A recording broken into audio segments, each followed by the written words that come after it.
Welcome to Thursday Night Knives. I'm your host, Bob DeMarco. Coming up, Virginia finally bans its repeal on Switchblades. So now it's up to the governor.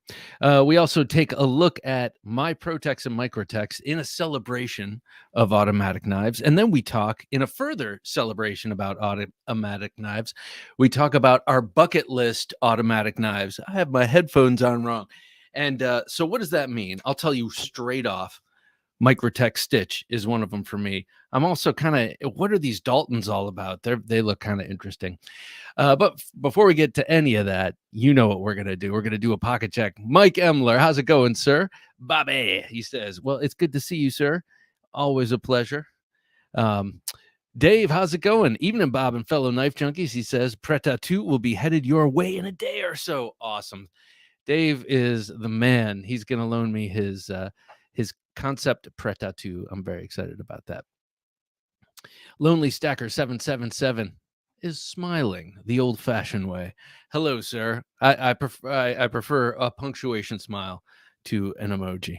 Michael Morgan, great to have you here, Michael Morgan. I do like the top hat. I do like the top hat. Or is that a stovepipe?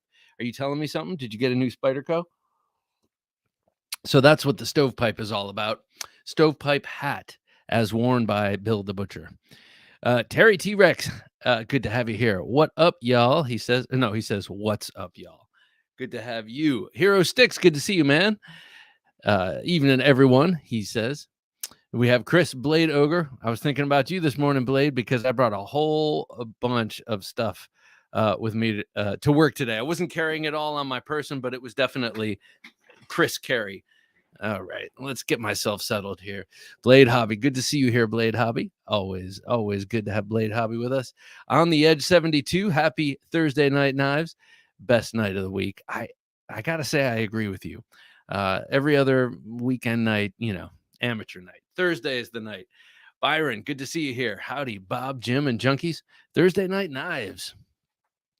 I'm just kidding. I love Fridays. What am I talking about? I live for Fridays and Saturdays. You know what? We noticed in the DeMarco household, if we do something fun on a Friday night after work, the whole weekend seems longer. Instead of, coming home, oftentimes, like, you just kind of want to sit on the couch and drift off out of the weekend. Well, do something fun on a Friday. It seems like the weekend's longer. Kate Mason, good to have you here. Sage advice, you know what I mean? Like, sometimes sage advice comes in the simplest of packages. Shredder, good to see you guys. We have Ezekiel and Jonathan with us. Great to see you. I liked your Zune Lotu video. That is an interesting knife, I gotta say. Dan Satermo, good to have you here, Dan. Hello, Bob and Jim, wherever Jim is. LOL. Jim is the fabric. He's the field, the boson field, or whatever it is. He's the thing holding everything together. Sharp and Stabby says, "Good evening, Blade Fiends." Well, it's good to have you here, Sharp and Stabby. That's how I prefer things anyway. Sharp and Stabby. That's why there aren't too many cleaver blades in my collection. It's the stabby part I miss, I gotta say. My knife style. Good to have you here. My knife style. Thursday is my Friday. And this is my morning. Oh, my goodness. Also, time to get ready for work. Good morning. Well, good morning to you, sir. It's like soon it'll be morning here. And I'll be done with the show. And I can't just go right to bed and I'll hang out for, 45 minutes or something like that. Frequently, I will smoke a cigar in that period of time and maybe listen to a creepy story on a podcast and then go to bed. So, everyone's got different cycles. Good morning to you, sir, and have a wonderful day at work. Make it productive and be the best you can be. Ketmuk, good to see you. Howdy, Bob, Jim, and Junkies. Ketmuk, I have that Bowie out here, that Shining Mountain Bowie that you took out and showed a good time. Lonely Stacker 777 says, that was some potent weekend advice. Well, thank you. Yeah, do something on Friday. It took me 50 years to come up with that one. Dan Satermo says, love this topic. Not too many people give autos love, except many by microtechnology, or maybe a microtechnology. So here's the thing. My home state of Virginia has had a very big change in all of its offices. I'm sure you've heard about the governor's race. And that's been a good thing in a lot of ways, as far as I'm concerned. And Lo and behold, it's a good thing for knives too. There was a knife company that was going to be settling near Roanoke, making automatic knives, and they weren't allowed to start there, so they went to a different state, presumably, and all that. And that was just to protect the former governor's already tarnished reputation. So, in any case, politics have cycled out, and it looks like automatic knives are going to be in Virginia, and I'm very happy about that. And I've preloaded the celebration with some autos I'm going to show you in a minute. One of which I carry on my keychain on a daily basis. And maybe that's not a great idea until this whole thing passes. The Shredder guys say, thanks, man. We got some good information on Zune 2 from watching your video on the knife too. You know, that thing, I feel like that might be an excellent truck knife. You know, I have no doubt you could use that in some really, really extreme situations. What was that last one about you, Jim? Can you bring that back? I believe it was Mr. Satermo. Jim is the glue. He is indeed the glue. He is the epoxy and the mechanical fixture. Michael Morgan says, I didn't order a stove. I didn't order a stovepipe, Bob. I do, however, have a blacked out Yo Jumbo coming. Oh man, that is cool. Well, Michael, the news is good, and I'm not sure who told it to me. Could have been you, but looks like they do have one of these 5x5 Combat Solutions pocket deployers for the Yo Jumbo. So I have to get on that post haste, because the Yo Jumbo is, if nothing else, a tactical knife, and you know, Wave, what else do you have to say? Buddha Flash, good to see you here, Buddha Flash.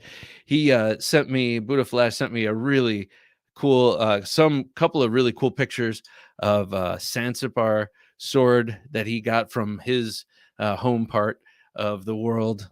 When I was talking about the Filipino swords behind me, that strummed a chord, and man alive, that there are a lot of different Sansipars out there, styles and such, and the one that he has is beautiful. The real deal. Here, good to have you here, Buddha Flash. Hero Stick says, autos illegal to own and carry here in Washington State. Hopeful that changes. Yeah. I hope that changes too. In a state like Washington, where, you know, you can basically, you know, take over a city block and they don't do anything to you, you still can't carry an automatic knife. That's nuts. Dan says, and I'm not besmirching your great state, sir. I just mean, you know, politics as usual messes things up. Dan Satermo says, yes, because an automatic knife is so much more dangerous than grabbing a damn kitchen cleaver. Yeah.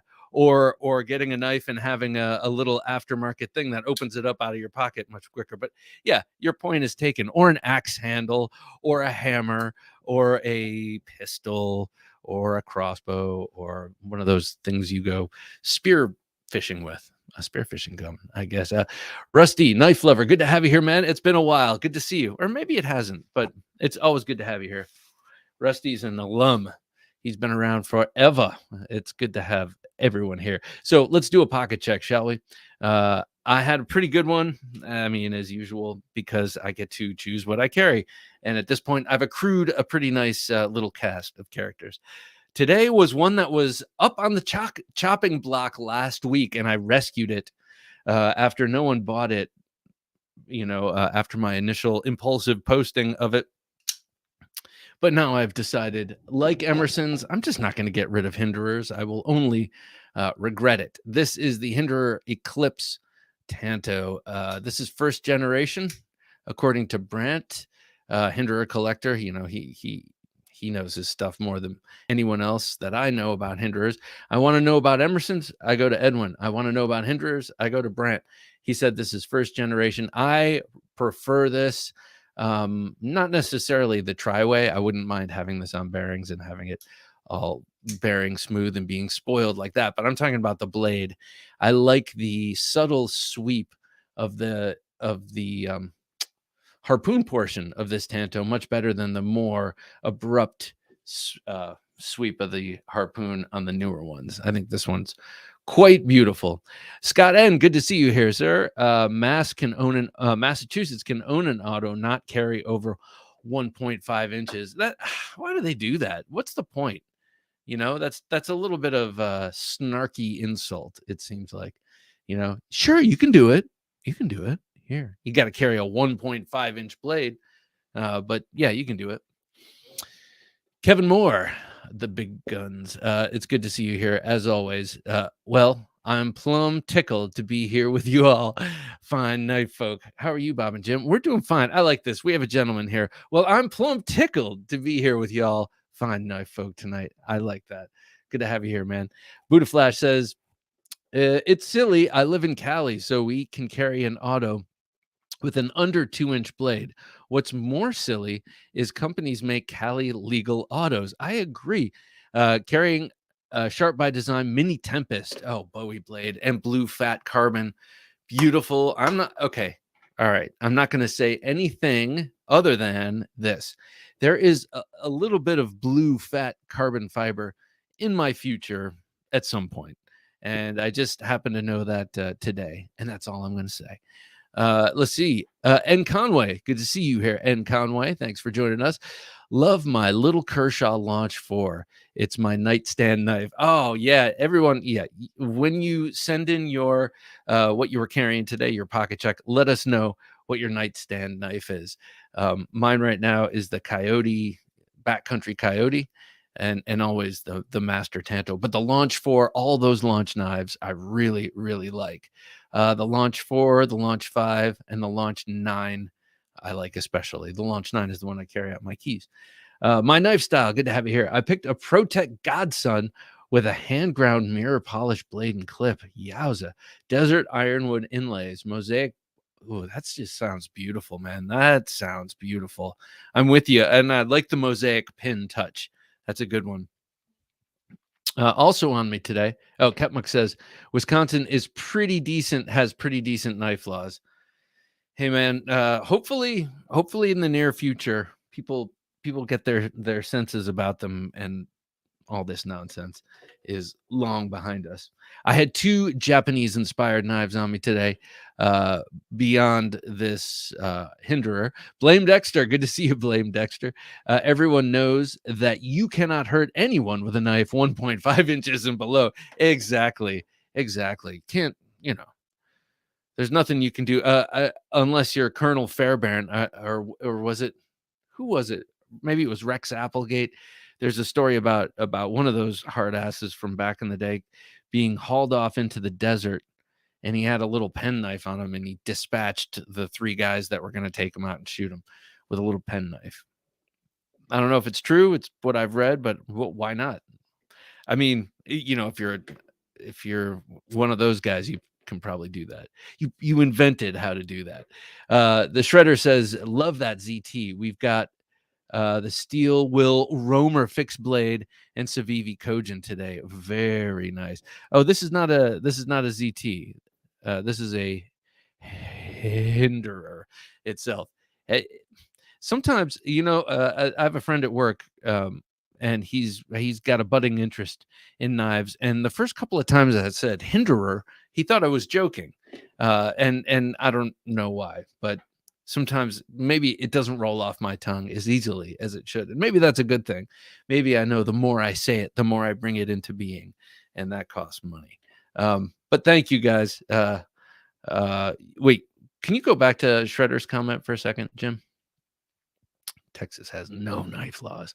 Steel Will. Oh, the Steel Will Roamer and the Cogent today. Steel Will Roamer. That's their new one, right? They've slowed down, I think, in their output, but maybe they're spending more time on what they are putting out. I'm interested in that. KF Boston, good to see you. Hey y'all, he says, or hey all. This is my Cogent, and you know what's cool about this thing is that you can Spidey flick it just right off the blade. The only problem is it leaves a little greasy spot. Well, okay, I'm not going to make that joke. 9198 David, good to see you. Made it. Hi, y'all, he says. I keep saying y'all. I'm saying hi, all. I'm not putting y'all in your mouths. Just because I live slightly south of the Mason-Dixon line doesn't mean I'm just going to start saying y'all. Sharp and Stabby. Oh, Night Elements V2 Kukri fixed. Very nice. And Top Street Scalpel. Ooh, nice. And an Eck Model 4. Geez, man, on my tactical bag. I really like Eck knives. The daggers are really cool. I don't know if you've seen Sharp and Stabby. Alan Elishewitz has been doing, his full custom versions of folding Eck daggers that are really cool. Way beyond my reach, but definitely something cool to check out on his Instagram page. The legendary Alan Elishewitz doing Eck folders. It looks really sweet. Rusty Knife Lover. Benchmade bug out during a 30-day carry of it. Oh, very nice. And a Victorinox Pioneer X. Love that. I have that one. My bedside knife is a D-Bad Preacher and a Glock 19. Very nice. Very nice on both accounts. Carried the Beg Lighter XL button lock. Loving it for $72. I got there late and it was sold out. But I'm very interested in that. It's a very nice looking blade, I gotta say. KF Boston says, had my Strider J2 and Oz Machine Roosevelt today. Oh, love that Oz Machine Company knife. All right, here we go. Blade Ogre carried the ZT0393, which is the ZT that is based on this. The Southern Grind Bad Monkey, the Hinderer XM 18 recurve, which I initially didn't think was recurved enough. And then today I had to fight the urge to buy one that I saw on Blade forums. I really like the recurve now.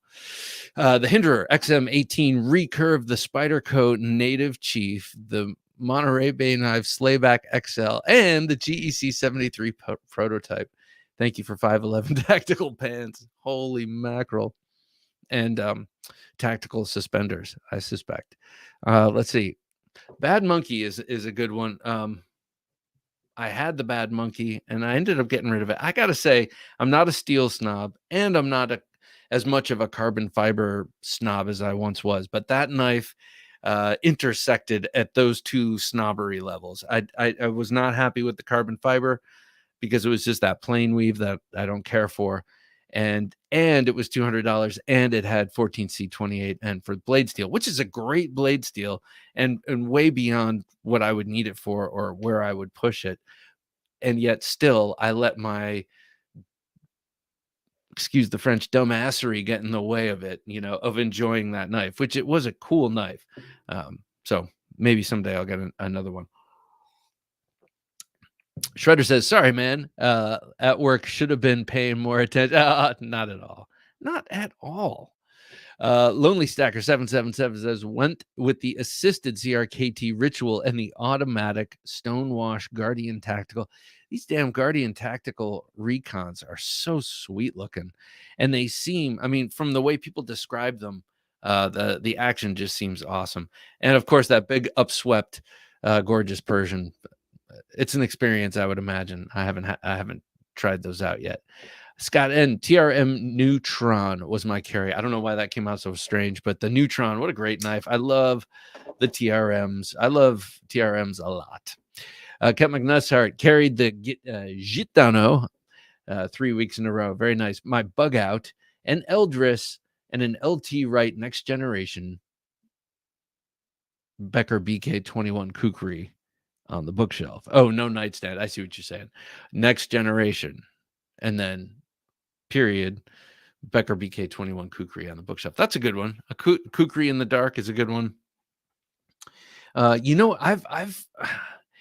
Here's one thing. Okay, if we're talking bedside knives, which I guess we are, a good thing to have. This is what I have determined just in thinking about this for 30 years. One thing I've determined is that it's good to have a Kydex sheath that you can pop off one-handed and that, clears the blade. This is not a good example. It's a great sheath, but it's not a good example. Something like this, where you can just, this is too damn tight. This is not a good example either. That's why it's not next to my bed, but you know what I mean? A sheath that can just pop off one-handed.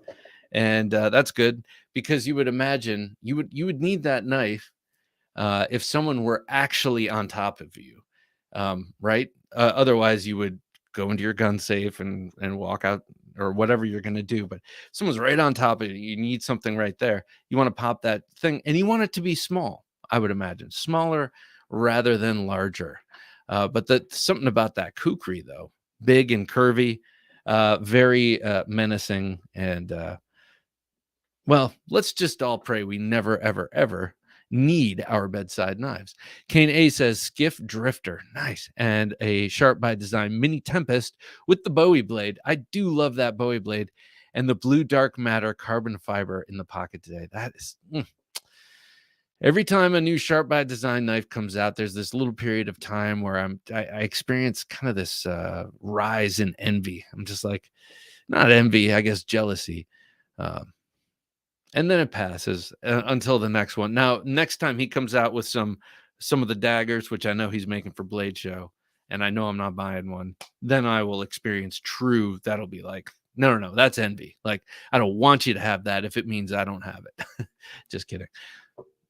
Carrying a full rotation of Big Dragotac, Pinkerton Smilodon, and Beyond EDC Garrett today.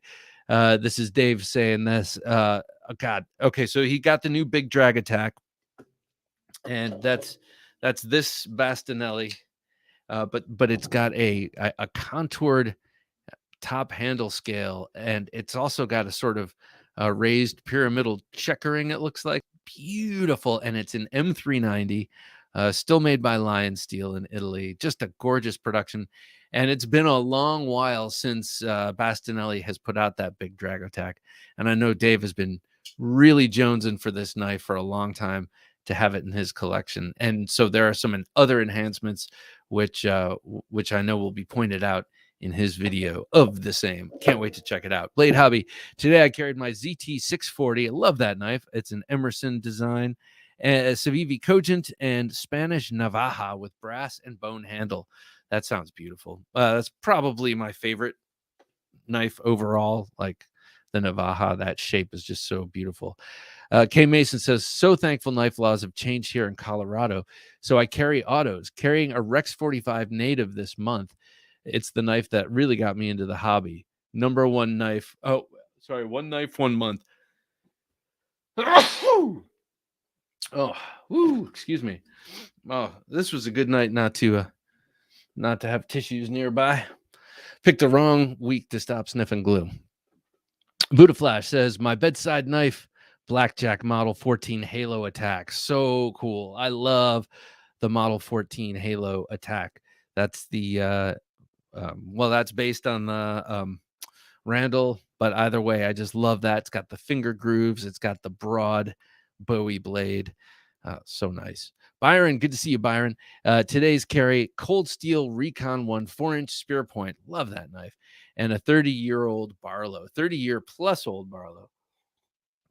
Nice. I've never had the Recon 1 in spear point. What I really want to get is the Voyager XL in spear point, the one that came out like a year ago. They're supposed to be really good. Like they spent special attention to those, and they gave them jimping, unlike any other Voyager. This one could have used some jimping. Excuse the belch. But now that it's got the Snaggletooth tactical opener on it, it's all good. On the Edge says, third week in a row with my MX. Oh, yeah. Your XM24 Mystic Bowie. And my bedside knife is the 9mm. That beautifully colored Bowie. It looks almost like that Tiffany blue. It's really nice looking, at least in the photographs you've been posting, if I'm remembering correctly. Sharp and Stabby says, yes, but $1,400 for that folder. Out of reach for me. Yeah, sure. Yeah, me too. Wish they would do a production version. I mean, yeah.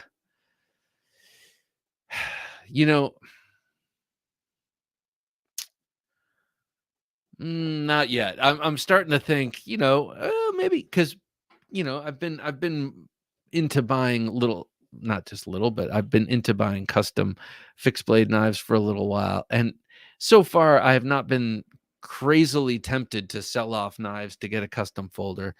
But if I have found, there are a couple that if I found for a reasonable price, I would, I'd offload a few things, like expensive prized things to get.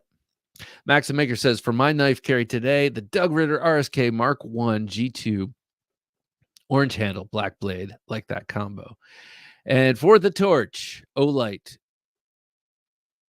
Perrin 2, orange and black button and clip.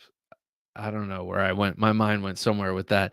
Max, nice combo. I'm sure you use that RSK Mark One. That's a small, right? The G2. I'm sure you use that for something around the chicken coop or something. You seem to do a lot of cool stuff with your knives. Hero Stick says, I got my first big mod job back. Ooh, that's fun. And carried it today. Chopped mini smock. Nice. Stonewashed and dressed in GL Hansen Green Westinghouse micarta Lynch clip. That sounds awesome, Hero. Who'd you have do it? I'm curious. I like those chop jobs, even though I like full-size knives. I like the way they end up looking. Blame Dexter carried my ZT 0560 tie today, 562 tie today. Love the sound it makes. That is a thing, isn't it? Excited to add more titanium to my collection. Planning on getting something from EMP EDC as well as Winter Blade Co. Yes. Okay. Winter Blade Co. Very interesting with these magnetic knives. I want to have them on the show. And but before I invite him on, I was lurking around his Instagram page, and he encourages people to send him dad jokes. So I sent him a couple. We had a couple of volley back and forth, and he sent me a couple of quality ones. I sent him a couple of quality ones. The man has a great sense of humor, by my estimation. Michael Morgan, Beglighter XL. Damn, always late to the party is I. Now I'm getting all. I really want to check this one out. Beglighter XL button lock in sandstone micarta. So nice. With bronze hardware. Nightstand knife, cold steel Spartan. That's a good nightstand knife. Michael. Yeah, the Bravo too. Same thing with the Microtech Bravo. No matter how many times I called or emails I sent, nothing was responded to. And then they're like, finally, like, okay, go to the website. And then I go and it's all sold out. Yeah, I'm not interested. I don't want, not interested, which is a total lie that only affects me. Mike Oxalon, good to have you here, Mike. Got the AWT mini grip. Oh, that's the Advanced Weapons Technology mini grip we talked about last week, I believe, in S30V on me today. So that's my mini grip. That's the setup I have. And I have the AWT grip with the gunmetal gray with the pink background. When I got it, I was like, I'll give this to my daughter. Not pink background, but the pink backspacer. Really like that. Again today, home nightstand right now. I've got a Heretic Manticore. Ooh, that's cool. In LMAX and a Damn Designs Hades in S35 VN. That's also a nice one with tie scales. Oh, that sounds nice.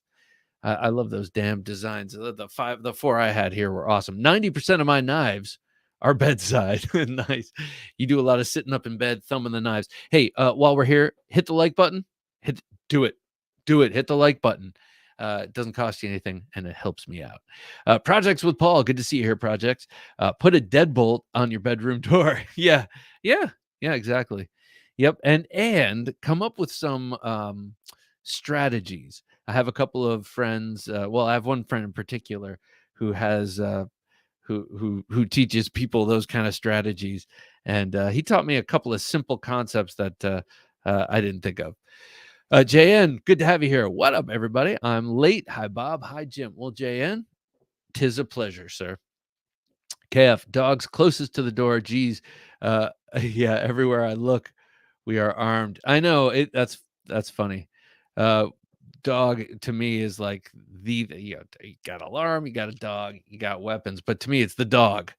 It's the dog because he's a spaz. No, he's not a spaz. He's awesome, but he hears something he doesn't like. He's a spaz. Kevin Moore, today's carry left pocket Civivi baby banter in blue scales. I love the way that one looks in blue.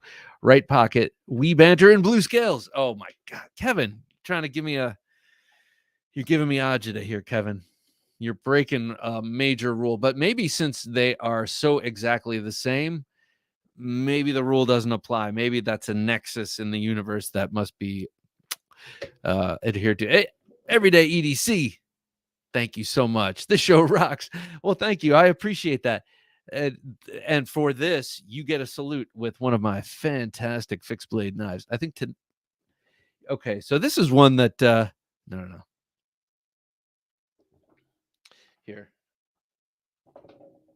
This is a classic. We were talking about Randall knives before.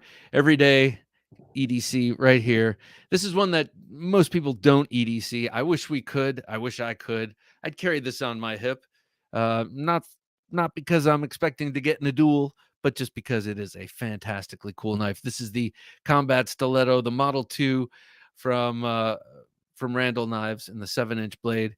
EEDC, everyday EDC. This is for you, sir. Thank you so much. I appreciate it. Whew.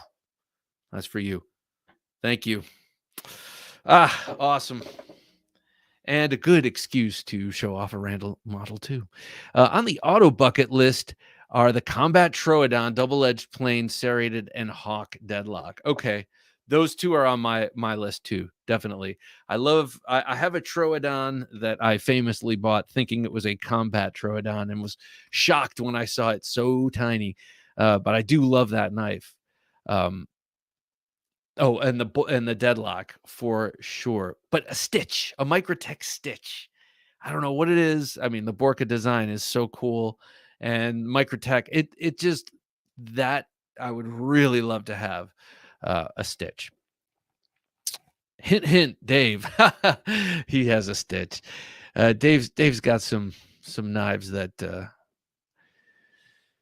if he ever lost interest in, I would be happy to take on the burden of caring for. JN says, carrying a borrowed Mannix 2, intrigued, in S110V around like it was a baby bird today. Really liking it. A G10 Mannix 2 and some sort is in my future. Yeah. I need to get the Mannix 2 XL back in my life because it's like a barong. It's like having a barong in your pocket. This sword right here. Hang on one sec. Speaking of which, I just want to finish mine here. Hang on, Manny Z. 1 second, Manny. On my right hip, I'm going to show you two fixed blades that I was carrying. One on my right hip. This is my Elvia from Copus Designs Blade Works in collaboration with Ed Calderon and with a beautiful handle wrap by Bright for War. And then the next knife is from Bright for War, and that's one of his little Quakens. And it's such a sweet and precise and super sharp little knife. And I'm starting a food patina on it. I've used it to cut pork chops and apple and several other things. And I want it to, this is 1095 steel. I want it to develop a nice patina. And if I don't like it, I'll polish it off. But two very nicely Japanese wrapped knives, both wrapped by Josh Mason of Bright for War Knives. And I love those things. They're inspirational. You know what I mean? You look at them and they have a lot of beauty in them. They have a lot of utility, but they have a lot of beauty too. Manny Z says, hey, Bob and Jim. Hey, everyone. Well, hello, Manny Z. Good to have you. Serrated black talon. You're speaking my love language here, man. I love the black talon. Two, by the bed. Perfect by the bed knife. Perfect. And an Arctic Storm PM2 in the pocket. Really nice. The only thing not perfect about the black talon 2 is if you have it by the bed, good to practice it with the left. Well, I'm okay. Whatever. You know what you're doing. You know what you're doing. Sometimes I go back and forth. I'm like, well, I use folders so much, it's automatic. I don't have to think about it. So maybe that's what I should have by the bed instead of a sheath knife, which would technically be easier to bring to bear. So, you know, these kind of questions, they plague me. Big Perm, good to see you here. Carried my Yo Jumbo in S90V. Love it today and put the 5x5 wave on it. All right. Got to do it. I think, Big Perm, you're the one who told me last week that they indeed make the 5x5 wave for the Yo Jumbo. All right. I'm going to do that tonight. I'm going to write that down right now so that my old mind remembers. 5x5 Yo Jumbo. Thank you, Big Perm. See, I need people like you around me, all of you people around me to keep my knife game straight. Kane A, speaking of the bucket list autos, got a few here on my desk. The Terzuola ProTech ATCF, which I prefer not to think about right now because I don't have one, and it's kind of I feel like an idiot. And my Gadritis Switch Army, very nice, man, in silver twill with a clip point. I love his clip point. I love that Switch Army. What's the other tool? Do you have What else is on there? I know some of those have other tools like cap lifter screwdrivers, and then some of them have the tweezer setup. Do you have that stuff? Such a great design, such a great builder, and a cool guy too. I got to say, Chris McNair, good to have you here, Chris. What up, Bob? Jim, fellow junkies, carried the AD 20.5 Shark's Foot RGT denim micarta. Got to do something with mine. I have to do something to doll up my Shark's Foot AD 20.5 because though I like it and though it's a workhorse, it is it's got a great personality. Let's put it that way. So I got to dress it up in some why not denim? I love jeans, you know. So I'll dress it up in some denim micarta, something like that. Thumbs up for Bob, says Projects with Paul. I couldn't agree more. I couldn't agree. Well, let me just say this. I cannot disagree. 9198 David says, had the Vero Synapse XL. Love that thing. And the Quiet Carry Waypoint on me today. Now, the Waypoint bedside is the Wilson, nice, CQB 1911 and Chris Reeve and Kosi. That's a nice setup. The Quiet Carry Waypoint, David, is this the one that's like completely rust proof? So it's all titanium hardware and the blade is some crazy micro melt. No. What is it? It's some crazy steel, right? Yeah. Buddha Flash says, I slept on the last PVK deadlock drop, but I'm assuming those were gone in minutes. Oh, yeah. I would assume minutes is an overestimation. Kevin Moore. Oh, Kevin, thank you, sir. I appreciate that, sir. Kevin Moore giving me a super awesome super chat. Kevin, I'm going to do something a little different with you, sir. I think it'll be with a back ripper tomahawk. I mean, there are plenty of other knives, but you get a tomahawk, sir. Thank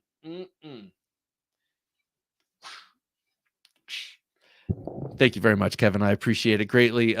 This is for you, and this is the awesome Wingard Wearables back ripper tomahawk, always sitting to my right when I'm sitting here at the desk. I very much appreciate that. Blame Dexter. I got the Microtech Stitch for my birthday. That's awesome. Was that a birthday present to yourself, or was that your significant other or friend or family or something? Interesting. Hollywood Tactical, good to see you here. Protech Mordax. SAK Spartan. Very nice. The Protech Mordax is really cool. Do you have the one with all that milling though? That seems like a pocket shredder. Now I don't have any confirmation on that. That's just my intuition. I loved the way it looked. It looked like it might have a whole bunch of hot spots and it might be a saw blade on the pants, but it certainly did look cool. James Moore, how you doing, James? Good to have you here.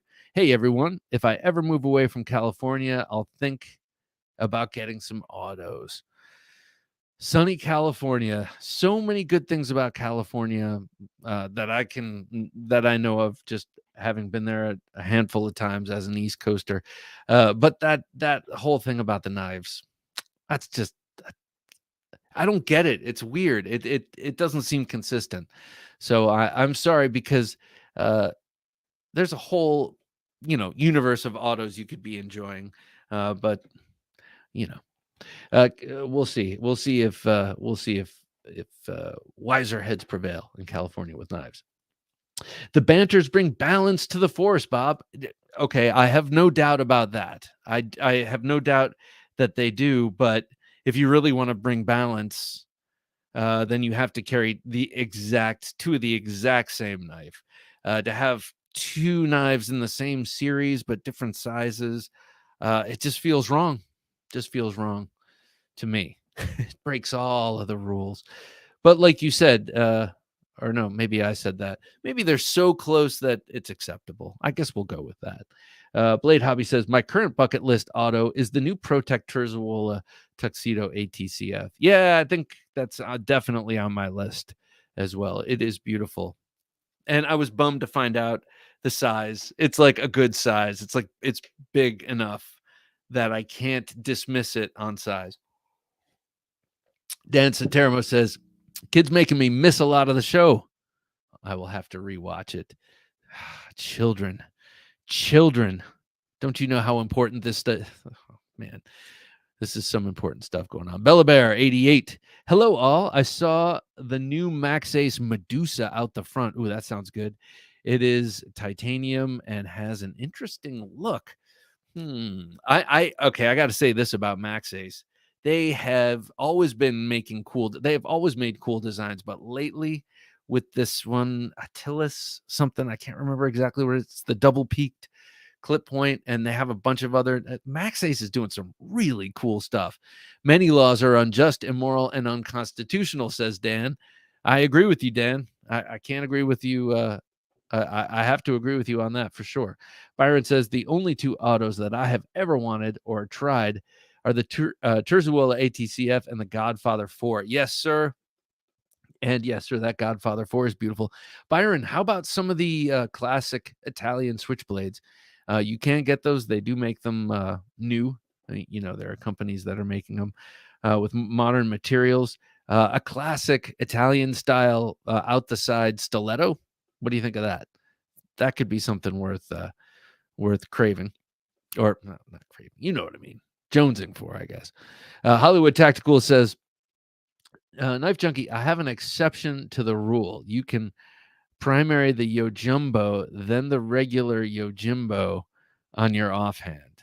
What are you trying to do to me? That's no. No, that does not work.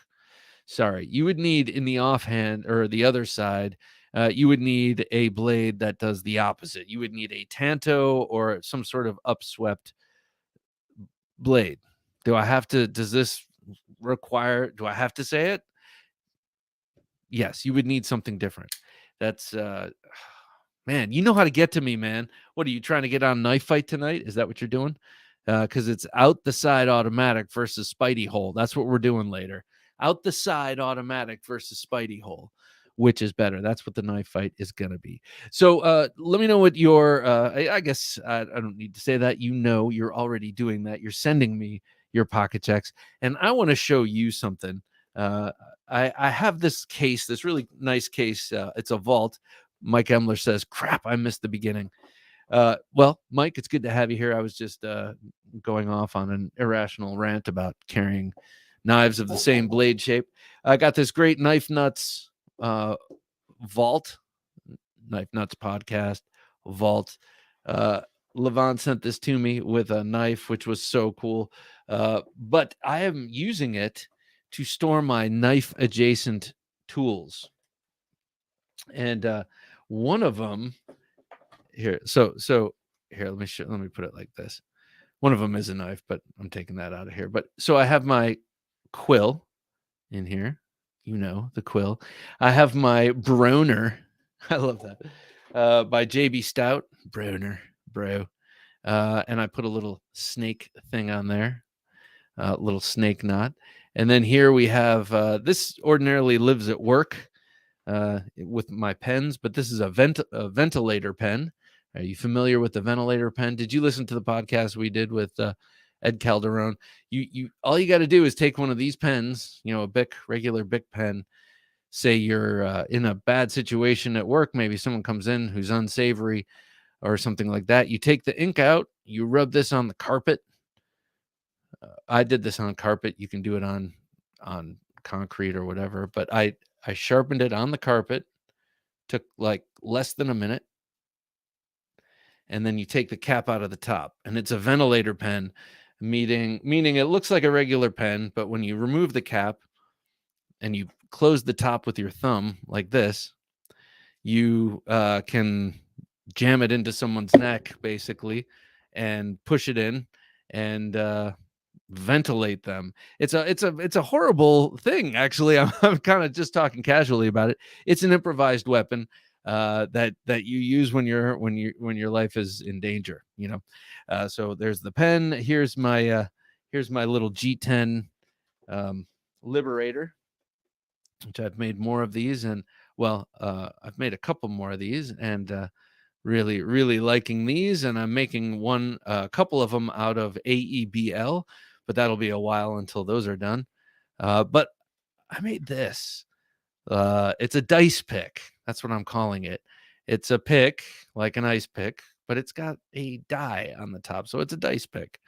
And I did not invent this idea. I've seen this before, but I really like it because I like these little pick things that people are making and carrying. These quills are pick things, sharp, pointy little tools that you can use for things, scribing, but also you can use them for self-defense or, you know, self-defense, I guess, or just to have as pocket trash. And so I am going to give one of these away. I'm going to make one for whoever wins one of these, and I will make and a little what do you call it, Kydex thing to put it in, so you can just drop it in your pocket without worrying about it getting thrust into your thigh. And I'll send you a dice pick, and your hashtag will be hashtag dice pick. Is that right, Jim? All you got to do is put that in the comment at some point, and then we'll see who gets a free custom dice pick. And then this way you can always have something sharp and pointy in your pocket. What do you think? I don't know. There you go. So these are my knife adjacent tools. I don't have many of them. Like, I'm not a big pry bar kind of guy, though. We're talking about improvised weapons and we're talking about tools. I love going to Lowe's or Home Depot and kind of giving myself the challenge. If all I had was Home Depot and I needed to make an improvised weapon, like say this dice pick, what would I get? Well, in this case, I got a steel rod, and I had the dice, and so there you go. But this is a great improvised weapon right here. This is just an Est wing, little mini pry bar. And it's incredibly useful. I carry this in my bag now, and I say it's incredibly useful. I haven't needed to use it yet, but you can pry out nails, you can pry stuff, all day long, but it also would make an excellent way to defend yourself if you needed a in a pinch sort of what do you call it, improvised weapon. It's got a cushioned, insulated, soft, and sort of grippy rubber portion here that will never ever slide off the shaft. As a matter of fact, I tried to push it up just a little bit to reach that notch, and that's absolutely not happening. It's basically melted on there. But just a cool little thing. I don't know. I'm right these days. The place I work, I'm always thinking about, like, what do I have around me just in case.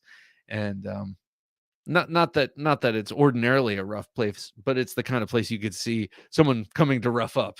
So, besides the more obvious choices of things on me, I'd like considering these kind of things and the dice picks and the ventilator pens and the different things as options. Mike says, by the way, I'm carrying a Sebenza right pocket, very nice, a Norseman in the waistband, and Matriarch 2 left pocket. Love the Matriarch 2, and that Norseman was beautiful. I was on Mike's show last week. It was so much fun. You got to check it out if you missed it. You can watch it in rerun, as we used to say. But he showed off his Norseman, and it rekindled my interest in the blade. That blade is pretty wicked, gotta say. Kane A. Oh, there's an epic custom out the front that I need to get my hands on. A Burn Knives, Paul Panic, Palm Viper. Oh, or one of his Tomb Raiders. What are these? All right, I'm gonna have to look those up. But this reminds me right here that Burn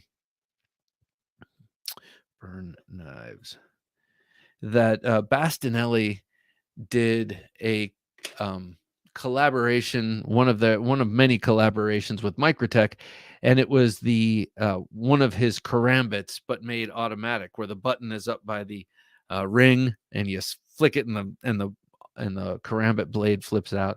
That would be a sweet one to have. Definitely would like that. Quack, good to see you here, Quack. I'm late to the party. Internet was out. Man alive. Okay, so I would love to think, oftentimes I think romantically, like, oh, wouldn't it be great? Like, I remember the pre-internet days, and things were simple, and you made plans and you stuck to them, and all the things that old farts like me say when they consider the internet.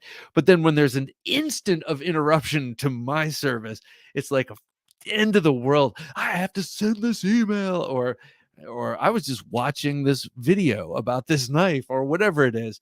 Yeah. I'm appalled at how shocking an interruption can be. So Quack, I feel your pain, but I'm glad you made it through. I used a mini pry bar like that to hack at a log to get some kindling for fire when an axe was left at another place. Was something like this? I could see that those little sharp things there, and that claw, and just it's got some good leverage, and you could go smaller and get some utility. You go larger and hack apart a log, like you said. Kevin Moore, only 27 have smashed the like button. Smash the button, good knife folk. I agree. But it's a control thing for some people. It's a control thing. It's like, nah. Big Staff. Good to see you, Big Staff. At 8/19. Is that August 19th? Is that your birthday, sir? Come on, guys. Drop our boy a like to help the stream. We appreciate you, Bob. Well, I thank you, sir. I thank you. And yeah, drop a like. Professor EDC, good to see you. Bob, Jim, hope everyone is having a great time with this refined gent. How do you like that? Refined gent. I appreciate that, Professor. And this is coming from a professor, no doubt, or nonetheless. Ed Harrison, good to have Ed Harrison with us. Late, but how's it going, Bob and Jim? It's going really well. It's going great, Ed. What'd you carry today, Ed? Let us know. And also, let us know what your bucket list automatic knife is. I've been talking about automatics tonight because Virginia knife law is about to change. And so in preparation, I have already stocked up on some automatic knives, and I wanted to show them here. Hey, I like that pry bar, Bob. Where did you get that? Home Depot. I bet you can get it on Amazon or online. It's just an Estwing.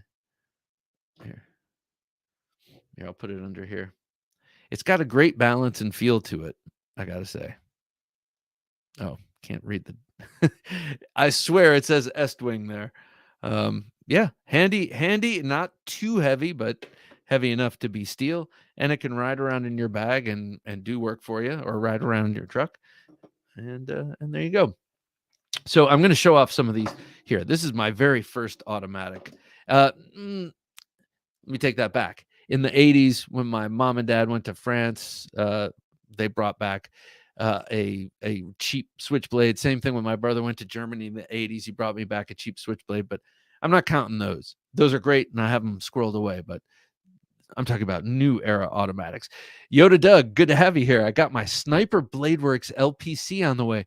Cool knife, man. I'm so happy to see Sniper Bladeworks come back, and I think they're great guys, and I think their designs are cool as hell. Professor EDC, very practical, he says. All right, so here we go. Right here, this is my first one, and I got this. This is the Rockeye Auto. This is from the Hawaii Knife and Gear. Good to have you here, man. This was from the first generation of Rockeyes that they came out with. It's in D2 and aluminum. What is this? Number 209 of 400. And I got this because I really wanted the VSEP, the Les George VSEP, after which this was designed. Actually, it's called the Rockeye. The Rockeye was the full custom knife that the VSEP was derived from, and then this was derived from the VSEP, but they still called it the Rockeye. It just sounds better. But such a great knife, and it was a way for me to get the VSEP design without having to try and find one and buy it. Pocket Check, James Moore, Sharp by Design, Evo Typhoon, marbled carbon fiber inlays, Bowie blade. No Tanto, of course. At this point, you're antagonizing me, but I love it. Because one day you will bend to my will and you will get a fabulous, fantastic Tanto from some awesome maker. And you'll be like, you will say something to yourself akin to, Bob was right. He was right all along. And, I don't even have to hear that. I will know it. I will feel it through the universe because it is said so infrequently that I will absorb it and I'll feel it. It's just like my wife said that. before we got married. She said it once, and I felt it then. Hollywood Tactical says, of course, my bucket list is is the full dessert warrior donut dessert in all 3 sizes. Yeah, donut series in all 3 sizes. So bummed I missed the recent drop. Yeah, that big one looks awesome. It really looks awesome. Mr. Fileto. Oh man, thank you. Hey, fellow knife lovers or fellow lovers of the blade, can't stay but wanted to drop a line. Keep them sharp. Mr. Fileto, keep your eyes out. Got your knife on the way today or yesterday. Thank you, sir. Let me before you take off, let me salute you with a very special knife. Here you go, sir. Thank you, Mr. Fileto. Thank you for your patronage, and thank you for that awesome super chat. This is my V44 Bowie, based on the Marine Raider Bowie by Bark River Knives, and this is for you, sir. Thank you. Greatly appreciated. And have a fine evening, sir. So, anyone ever watch on YouTube the old U.S. Military World War II training videos? They're awesome. They're awesome. How to get killed in 5 minutes, and knife fighting and just different. Oh, they're great. You have to look them up. World War II military training videos. They're outstanding. They're really awesome to watch. Bucket list is a nimble. What did I just drop?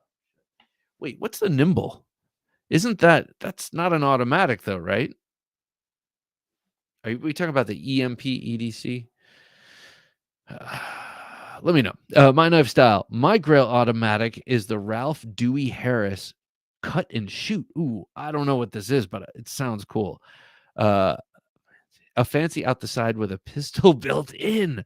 There were only 4 ever made, highly engraved, and mother of pearl inlays. Oh my God, that sounds awesome. That sounds awesome. If I were filthy rich, I would collect a lot of stuff.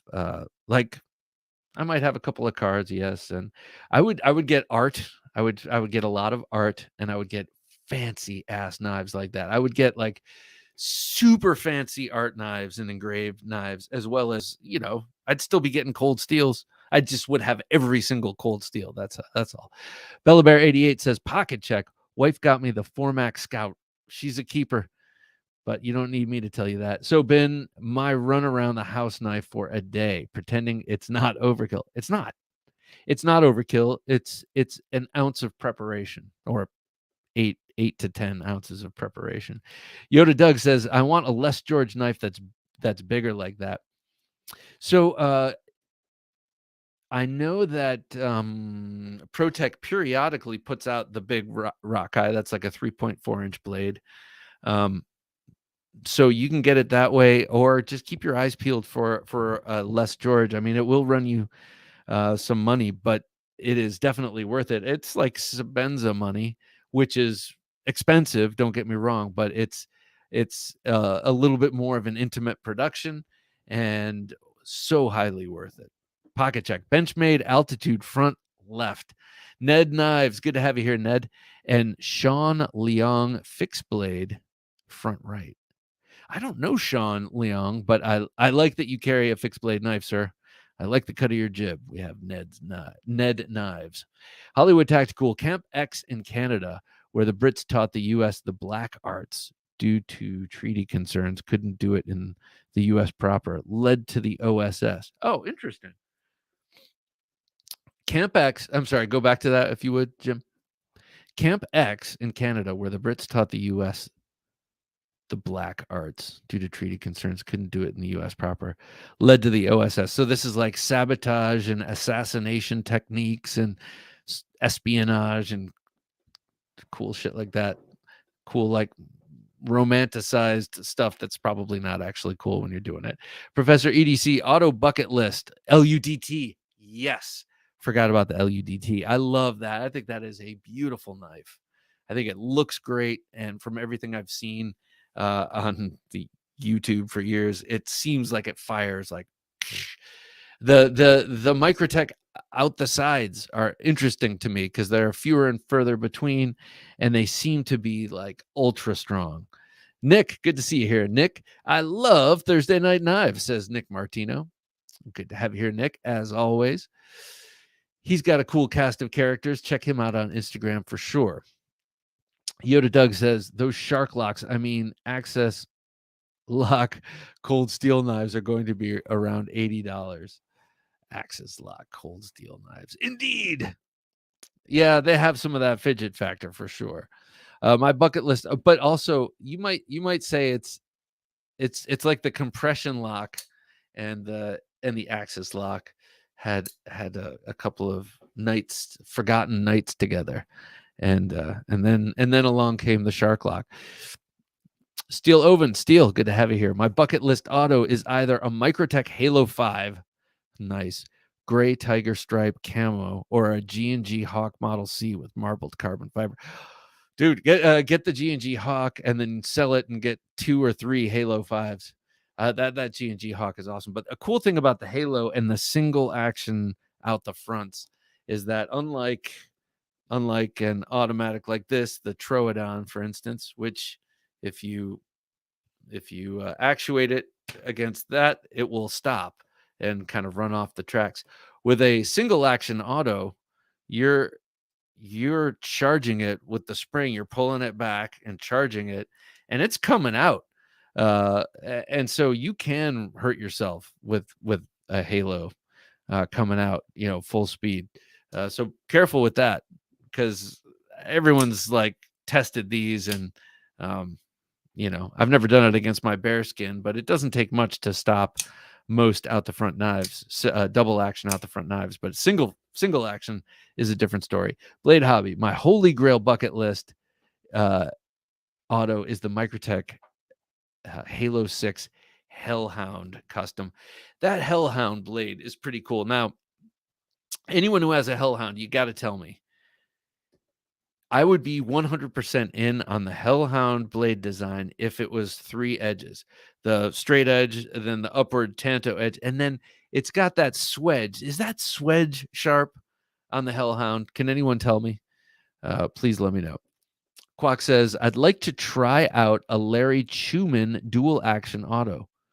It's the only drop shot dual action I've seen. Interesting. So I had one automatic Microtech that I got rid of. It was that double action Greg Lightfoot designed LCC, a very prized knife to a lot of Microtech collectors. I liked it. It was just collecting dust, and I sold it, and I made decent money on it. Unfortunately, the guy that bought it from me knew a lot more about it than I did. And so I sold it, and I don't regret it. But that one was fall shutty until it came to it was a lever action. So until it came to the lever, it was fall shutty. Right? Lever action, yeah. Oh, yeah, I'm pretty sure it was. Hollywood Tactical, Fairbairn Sykes were the instructors there, I believe. Taught knife fighting and dirty boxing. Dirty boxing. So I'm not sure exactly what you're referring to with the dirty boxing, but I did a lot of Filipino dirty boxing when I was doing JKD, and it's called Panantukan, and it's a lot of slipping elbows in and headbutts and colliding, making your opponent kind of collide with your elbows, making them punch your fists and punching their arms and elbowing their arms and dead legging them and doing all this nasty shit,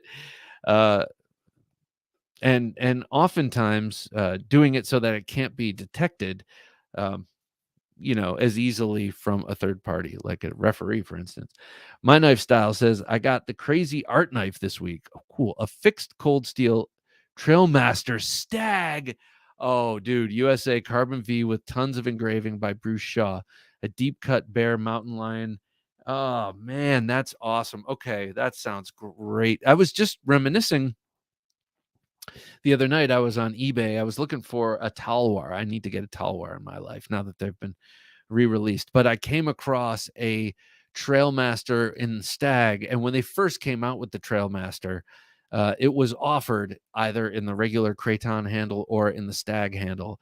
And oh man, to think of it now, I'm like, God, that was. I just love that they used to. All their Bowies came in leather sheaths. I wish that were the case now. But but it sounds like what you got is just a couple of dimensions beyond. It sounds beautiful. Congratulations on that purchase, because you know that it's not only beautiful, but it's a cold steel. It can just take a beating. So that's cool to know. Quack says the LUDT is one of the thinnest ground production knives on the market. What? It's 8 to 9 thousandths behind the edge. Quack, you just gave me my justification. You and the governor of Virginia are about to give me my justification for buying an LUDT. Ned says bucket list Paragon Para X. What the hell is that? Paragon out of North Carolina, I'm assuming, but the Para X, I don't know which one that is. I got to check that out. I do like their their very interesting manual opening system with the two halves that open. Ior, good to see you, Ior. Hello, all. Not so much a Grail knife, but the only automatic I have is the Boker Plus Kalashnikov Stuffy.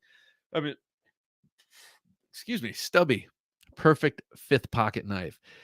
Those Kalashnikovs, man, they just keep going. They keep going and going. I have an XL Bowie Kalashnikov that Lavender Pants gave me, and I love that thing. And I've had various Boker Kalashnikovs through the years, and man, those things are just awesome. But never had the stubby. I would like to have one of those. I need me an LUDT. You and me both, Yoda. I got the 2018 manual Socom recently. Nice.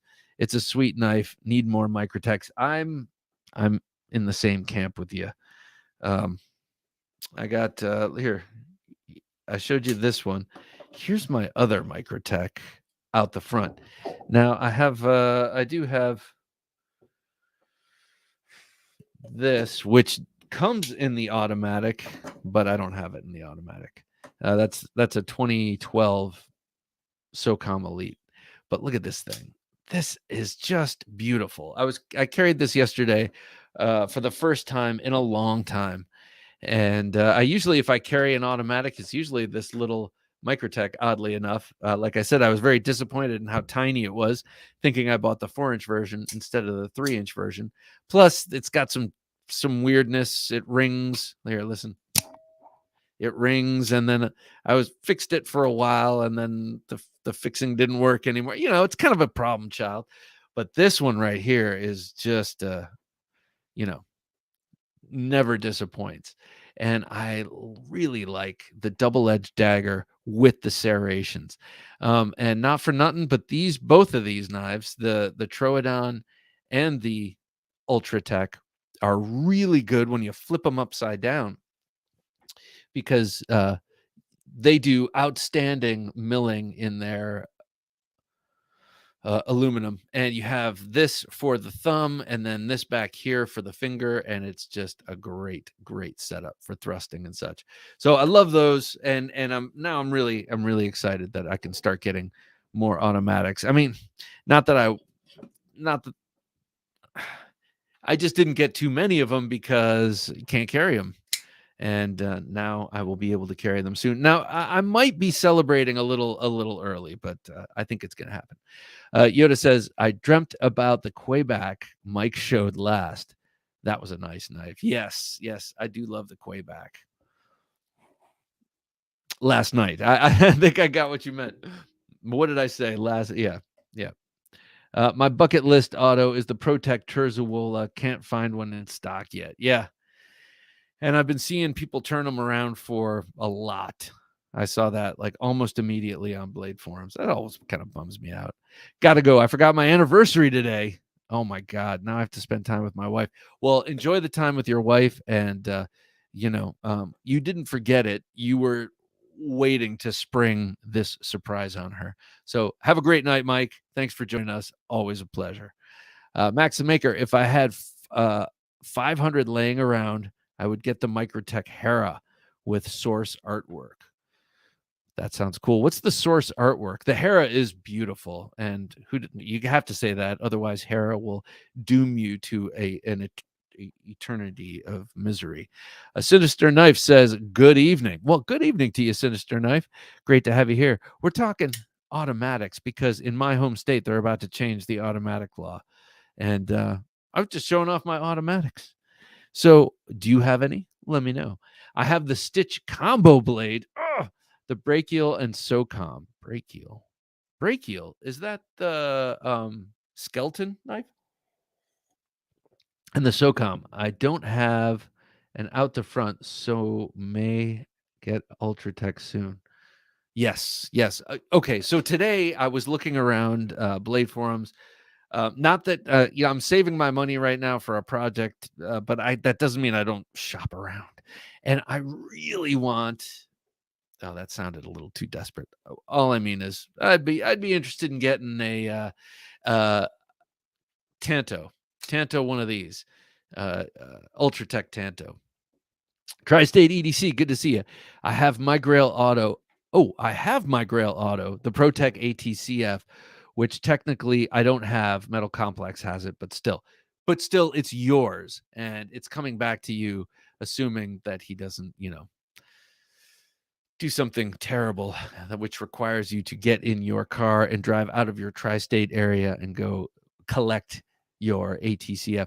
I love the designs of Terzuola. It's like anything he does or Bill Harsey, you can see it and they're just beautiful. I would love to see I'd love to see more of Terzuola's designs that I could afford.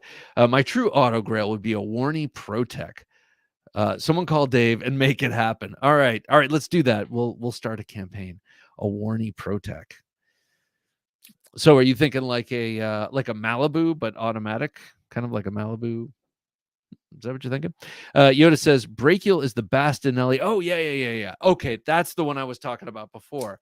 The Brachial, that's the big, that's the Karambit with the broad blade that with the button right up by the ring. So cool. Oh, okay. I'm totally wrong. It's an automatic of the Chopper. The Chopper is a great knife. A fixed blade made by Fox. That is an awesome knife. My friend Ian carries one regularly, and it's so sweet. It's got that really nice upswept blade. It's a nice thin knife. And yes, they just recently did an automatic version of it that Bastian Cove has been putting up on his Instagram feed. So nice. So what do you think? What automatic should I get here? I would love to get the Stitch, but I don't know. Besides the Ultratech Tanto, I feel like there are others that might be. Oh, did I even talk about this? This one is awesome. The TR3 is just, or no, this is the TR2, and then this is the TR3. These two are incredible. I really love these knives. ProTech action is snappy as opposed to slappy. Okay, so they snap out with authority, whereas the Benchmade that I had, what is that called? The A8, the Armed Forces only, the AFO2 was slappy. The blade slapped out, and half the time it sounded. Now it never failed. It always locked up, but half the time it sounded like it was just kind of sloppily slapping against the stop pin. So all I'm trying to say is the ProTech, I love the action. I love how snappy it is. And now I guess it only stands to reason that I should get an LUDT due to its 8 to 9, its thinness, and due to the fact that it's a Microtech out the side and I don't have one. So I need to experience that. Ooh, good idea, Bob. A Harsey Auto would be awesome. It would be awesome. And you heard it here first, ladies and gentlemen. I'm sure he's never considered it before. Dan Stermo says $480 to $500 is too rich for my blood. I guess my kids won't have to eat. Hey, man, here, they say that sacrifice is all about creating a better future. So if you spend the money now, sacrifice that money now, they will have a better knife in the future. Come to me for more justification. The ProTech Magic BR1 is probably my favorite auto, though. So is this the one that has the? Is this like the Magic Whispers? It's got or Whiskers. It's got the dual action. One of them is like a bolster release. I have the TR3 with the stonewash blade. Love it. I do too. I love the TR3. A lot of cool stories I saw a story with a veteran who lost his and found it years later, and it was buried in sand, and it still worked like a charm. Snappy indeed. I dropped a Protec SNG on my foot once. Yowza. This one, the TR2, is very, very cool. I love this knife for a couple of reasons. First of all, I love the overall profile. Hold this up against the sky and just look at the profile of this. It's a beautiful knife, and it reminds me of the Tops knives fixed blade. It's called the Lil Bro. Looks just like a Lil Bro, a knife I've always admired and wanted to get. This one's action is incredible. Very snappy, very hard, never fails, never slaps off the backstop or the stop pin. This one I got on Blade Forum secondhand a few years back from a farmer in Texas who used this for an entire harvest season and then wanted to get rid of it, wanted to get something new. And so I bought this from him. I cleaned out the grit. It had like dust in it. And this was a real working knife and felt no bones about using it. So you can see the blue paint. I used it for a painting knife, and I thought for a while I'd leave the paint on and then I'll take it off. And I was shocked to find the paint will not really come out of the knurling. I'm kind of bummed about that, but it'll be a remembrance of that time I painted my daughter's room, I guess. Max the Maker says, my bucket list automatic knives are the Guardian Tactical Recon. Yes, me too. More and more. And the Boker Plus Vox Karakurt. There's one I'm interested in since I don't have any autos. What's the Vox? Oh, that's the little one. That's a pretty cool little knife. That's the recent one that came out, and like it's got a bunch of colors and such. It comes in different colors. Knives before wives. Knives before kids. Lives. LOL. That's funny. Spoken like a true father and a true husband. No. Tri-State EDC says the magic whiskers. Yeah, it's like that with a hidden bolster switch. Fun at parties. Yeah, hand it to people. Watch them try to open it. They will always fail. Yeah. And then you can just kind of be like, dude, I mean, I know you've been really eating a lot of tofu and soy lately, but like you can't even open up a pocket knife now. Now here's a funny story. Okay, I was at work. This was maybe 8 years ago. We were setting up for this big production, and this guy that I work with borrowed a knife. He's like, "Can I borrow a knife?" And I gave him my Paramilitary 2, and I don't have that with me here, but this has the same lock. He used it. I opened it for him and handed it to him because I figured I might have to do, I don't know. So he used it and cut some rope or whatever he was doing. And then he was like,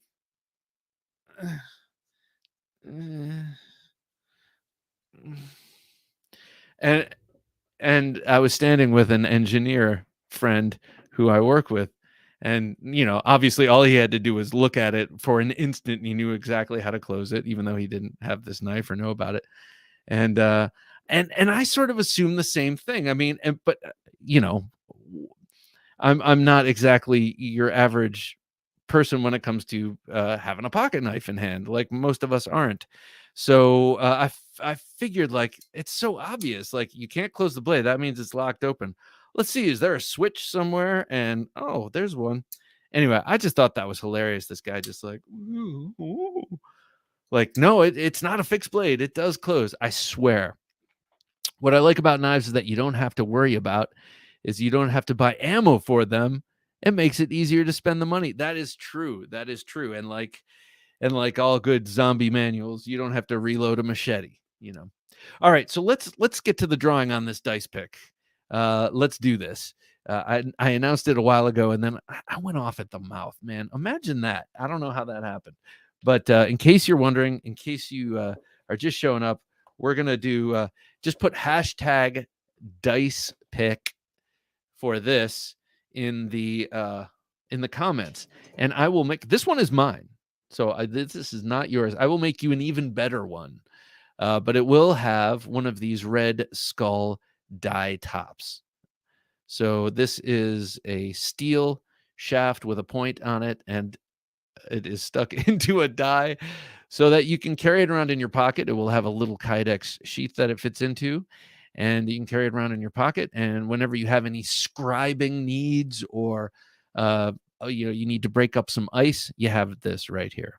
So let's do it. Hashtag dice pick. Is anyone interested in having a little dice pick in their pocket? It is a knife adjacent tool that I will make just for you.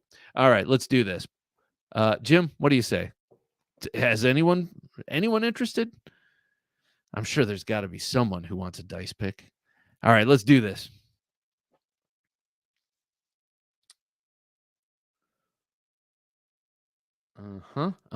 Watch him go. Watch him go.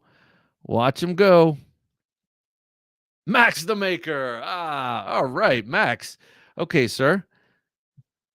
Not this one, but one just like it. It will have the same size spike because I've already made the spike, and it will have a very exactly similar. It'll have the same sort of die, and I will make a little thing so it'll drop in your pocket, and I will do that over this next week and get that out to you.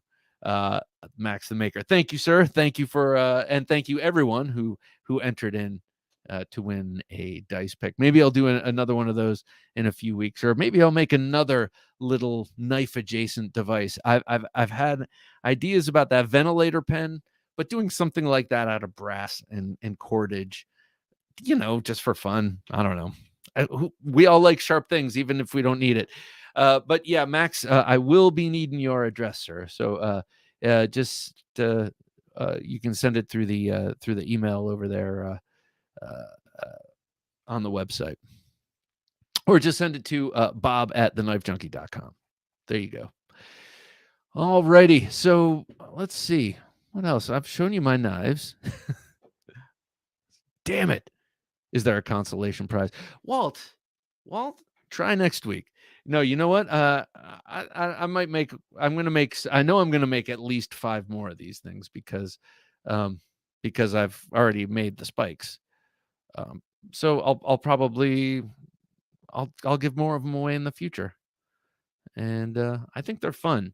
And I'm liking this trend of picks and stuff. So these knife adjacent tools that I keep mentioning, a lot of them have taken the form of pry bars.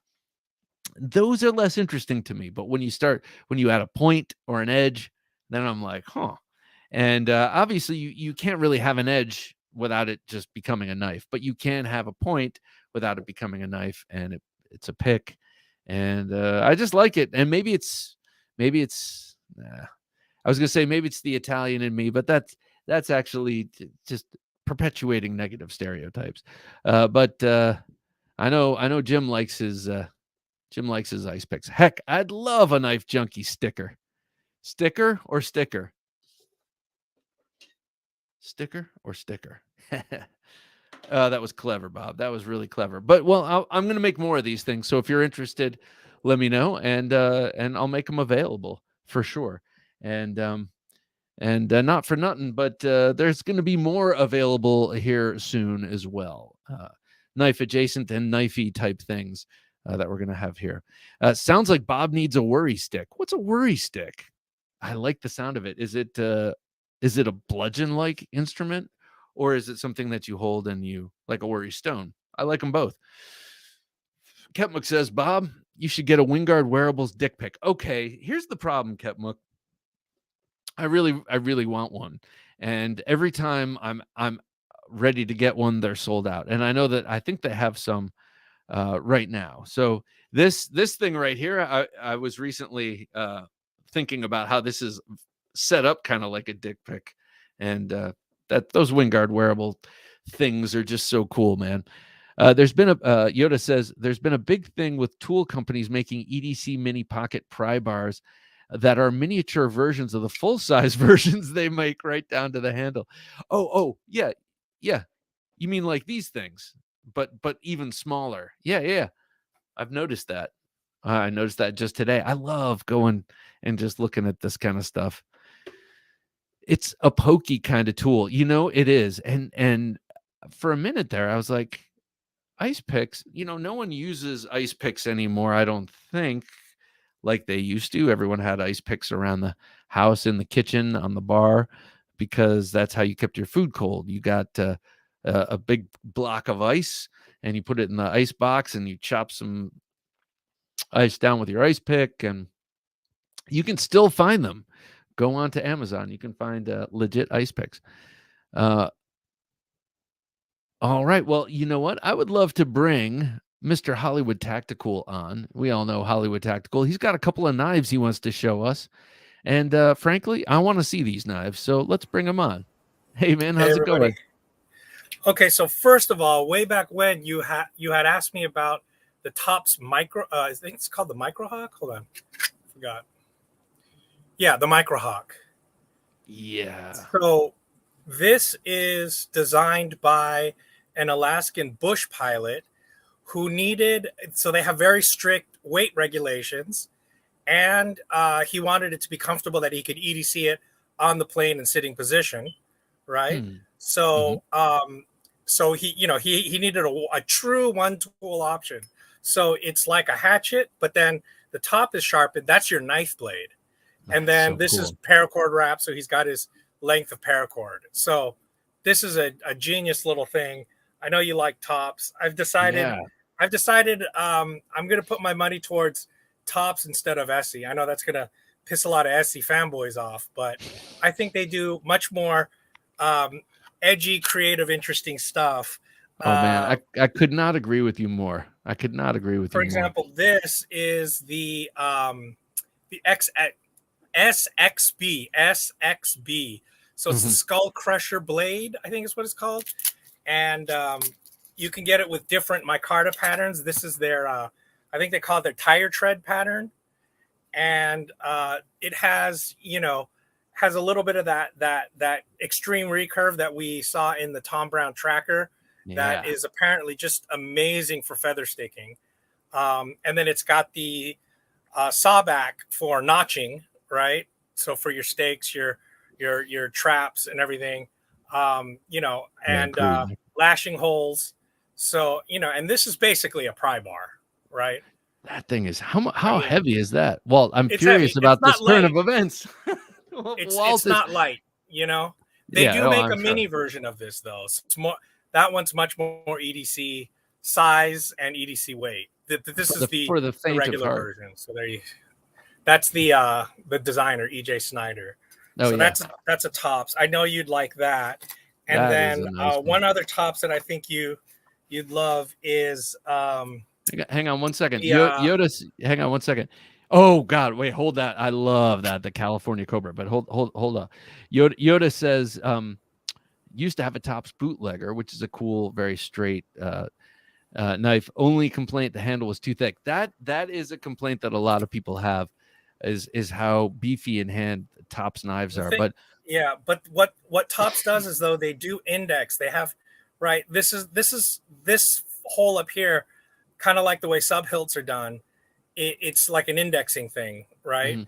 And it's very ergonomic. So if you look at the what is it, the extreme ratio, they have that odd design where it's very extreme, and they found scientifically that narrow index there is more ergonomic to the human hand. So I mean, it's a big chunky handle, but it's for operators too. So you got big gloves, whatever. Understandable. Cool knife. And then you already know the California Cobra. So this is designed by a law enforcement guy. This thing fits so perfectly in the hand. I mean, it is so ergonomic, as you can see. And it's got essentially like a glass breaker, but it's a non-lethal point. So it's designed for your offhand. So you got your firearm on your dominant hand, and on your offhand, it's held like this. You grab it and you pull it straight up. There's your non-lethal option. And then it's sharpened. So it's got, your kind of Pikal style as well as your slashing. So, I mean, this really is kind of the ultimate self-defense. It's so specific, so functional. I know you like your self-defense knives. Oh God, I love that California Cobra. I'm shocked I haven't gotten it yet.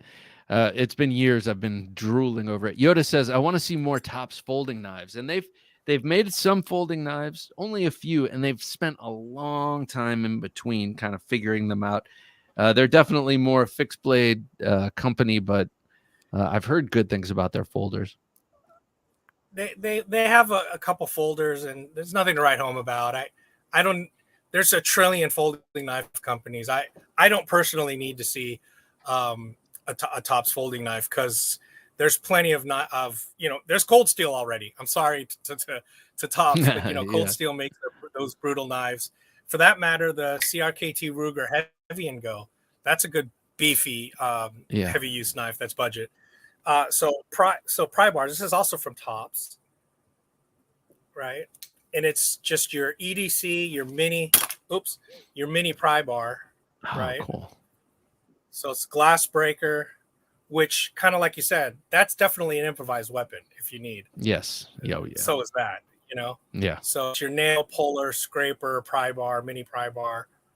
I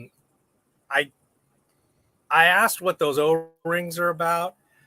They didn't know themselves. I think it's for, I figured it out at one point. It has something to do with one of their knives that you could fit. I think it's about the same size. I've forgotten again what that was. But speaking of hard use knives, this is something I was going to show you in terms of blade shapes, right? So this is the Artisan Cutlery Proponent, this full size. So here you've got, basically, your Warncliffe. But then again, with this interesting blade shape, that's almost like a Sax. I don't know how to pronounce that. Sax.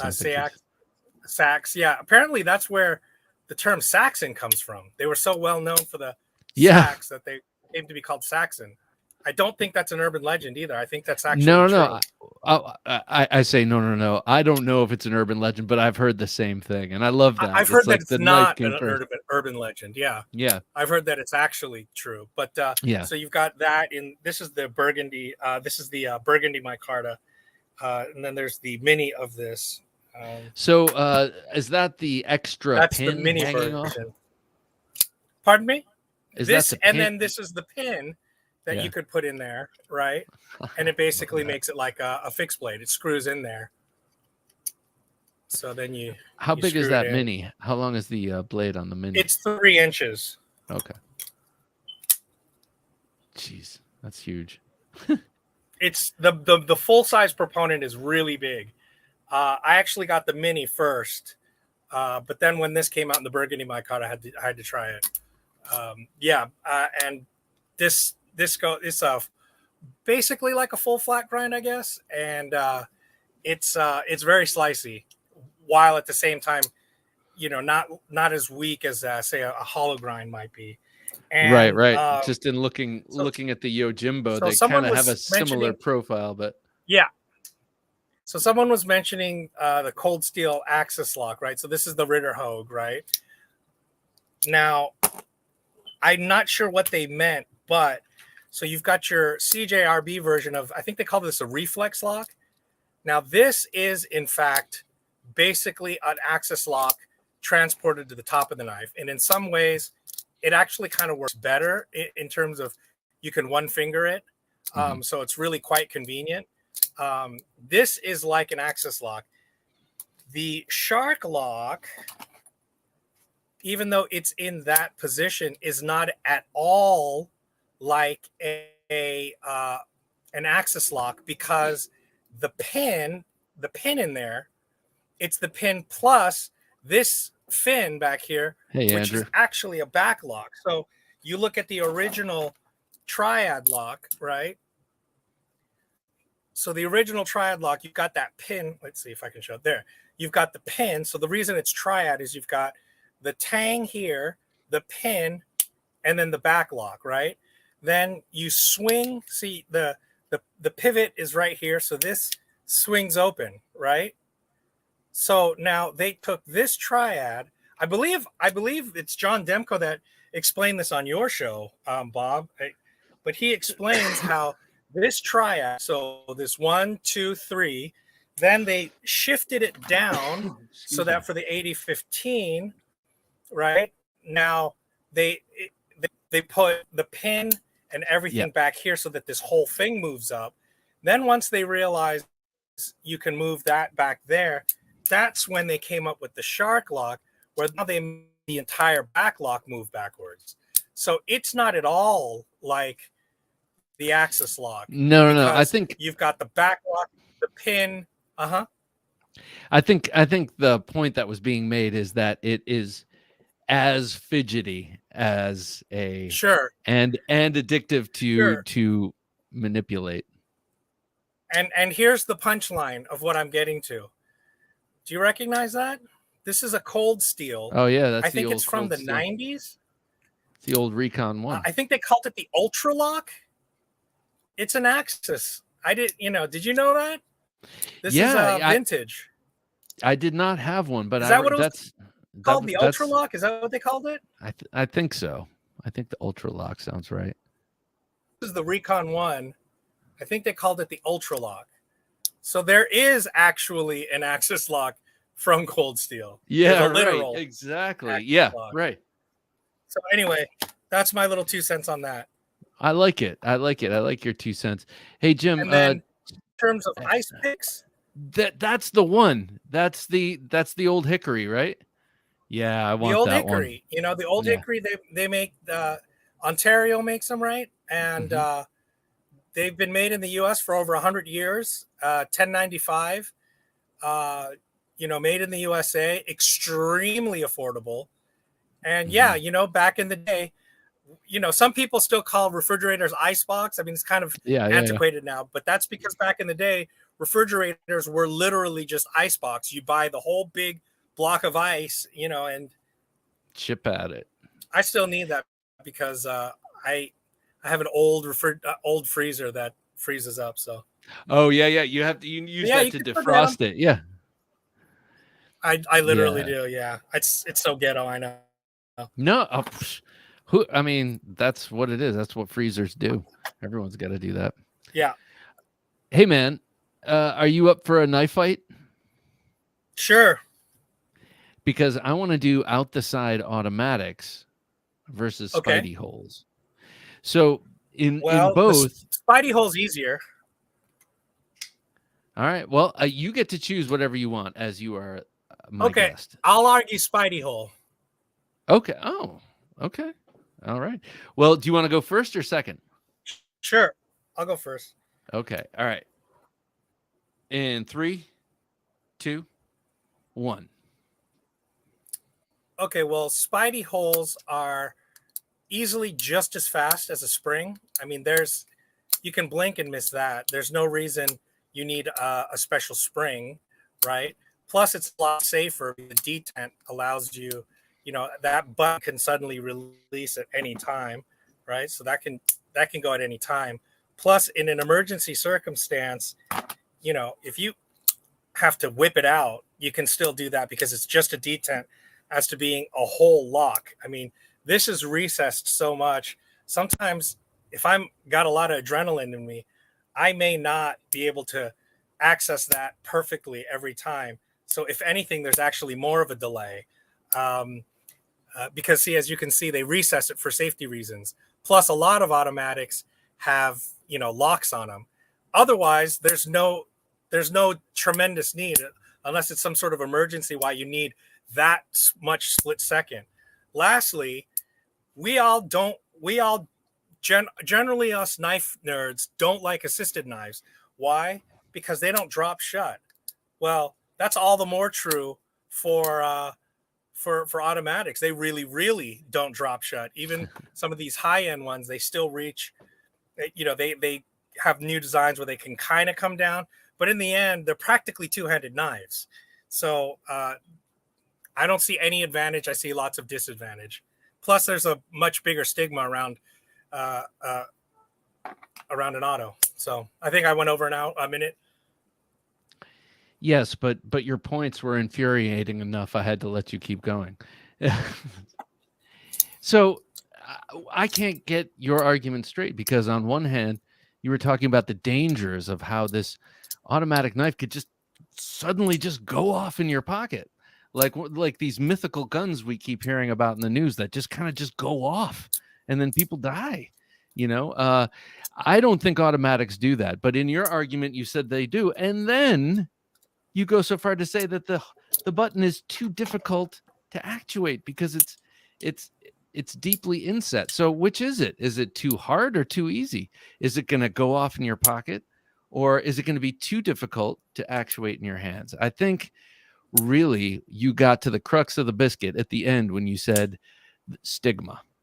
I think the reason that you are arguing for the Spidey hole is that there is a stigma to this one level of abstraction, having a button and a spring to open up your blade, that you and many others just cannot get past, when clearly we are advanced animals living in a society. This is clearly the more civilized way to open your knife, with a machine to show off your thumbs, which no other animal has, and B, your ingenuity to make such a thing. Thank you. So I claim Murphy's Law is what I meant.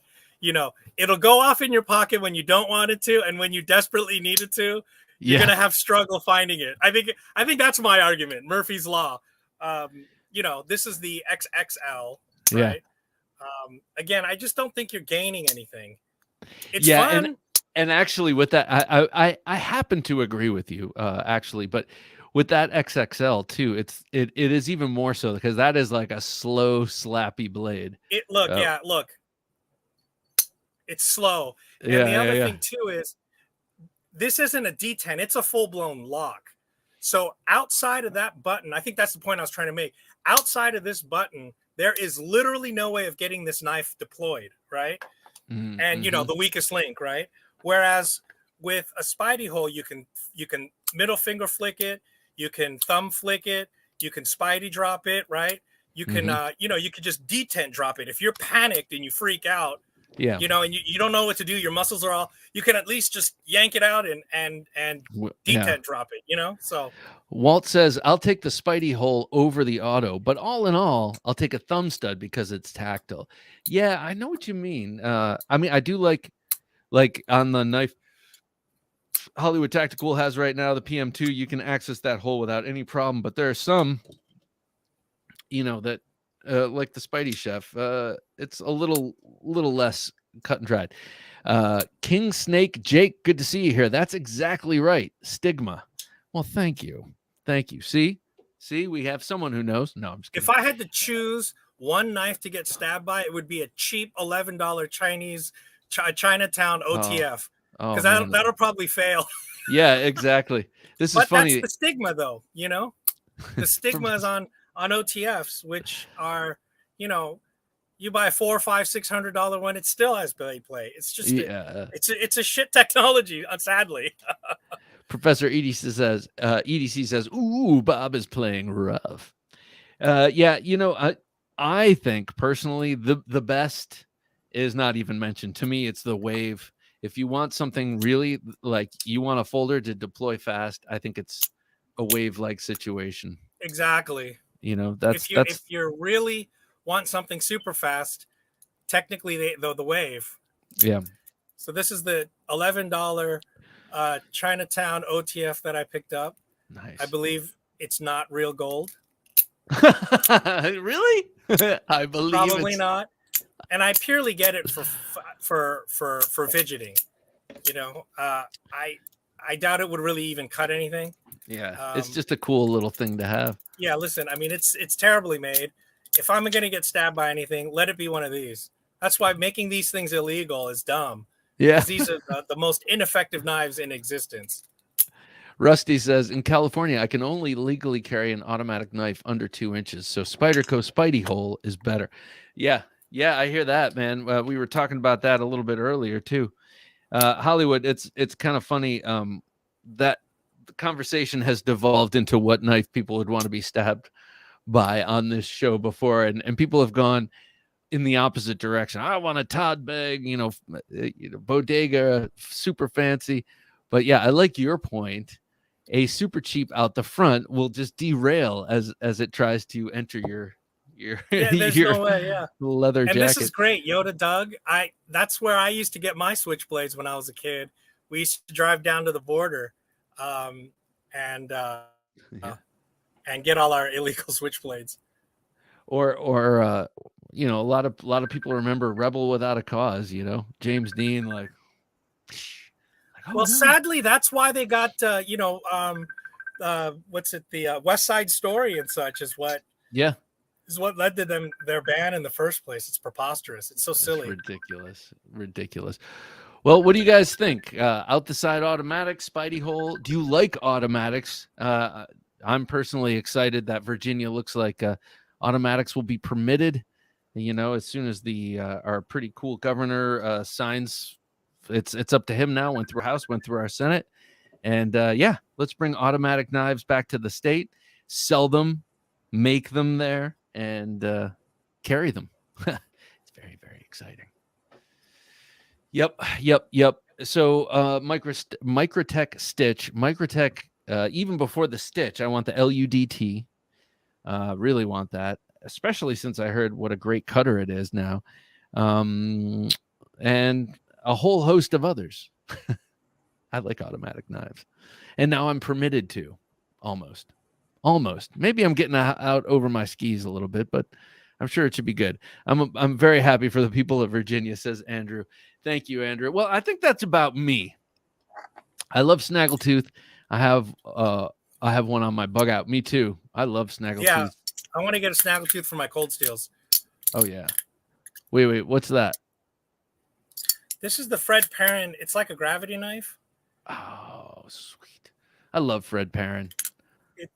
No, he makes he's sort of the godfather in a way of the sort of the self-defense knife, Yep. So it's got a little micarta scale here, and it's the trifolder. Oh yeah. Cold Steel used to do a version of that. Yeah, but the Cold Steel one put the blade on the wrong side, so that every time you deployed it, it was dulling the side. So, oh geez, this one's better.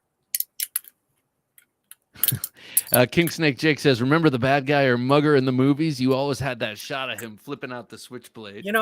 It's true, because in did you see John Wick? He had a Microtech. Oh yeah. He had. It's just intimidating. Right. It looks cool. It's like ching. Yeah, it is. It is cool. It just screams weapon.